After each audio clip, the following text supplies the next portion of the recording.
This time check is brought to you by 555 Tuna, our paborito tuna.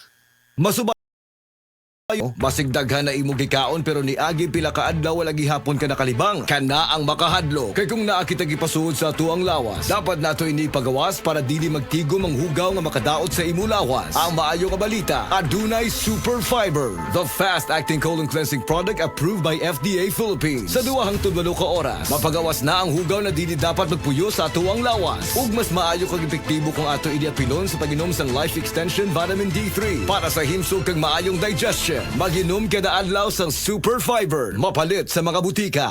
This time check is brought to you by Biogesic. Sa sakit ng ulo, mag-Biogesic agad. Ramdam ang alaga, most doctor prescribed pa. Biogesic. Ingat!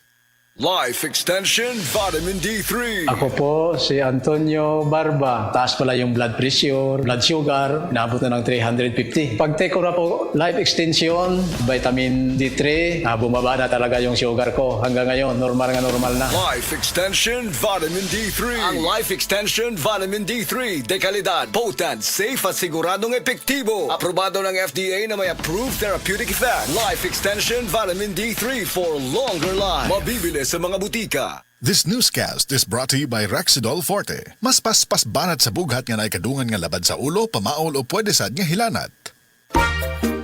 Kalami na lang ba sa kinabuhi ni Linda? Uy, nagsige na lang man ni siya glaag. Labihan na ka-successful sa kinabuhi. Unsaon na laman ko aniwa pa man ko'y nakabuot.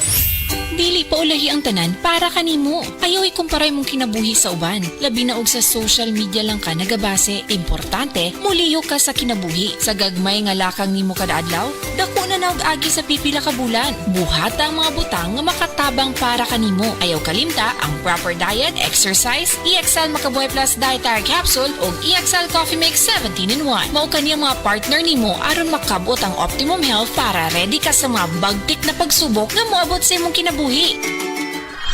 May buhay sa makabuhay!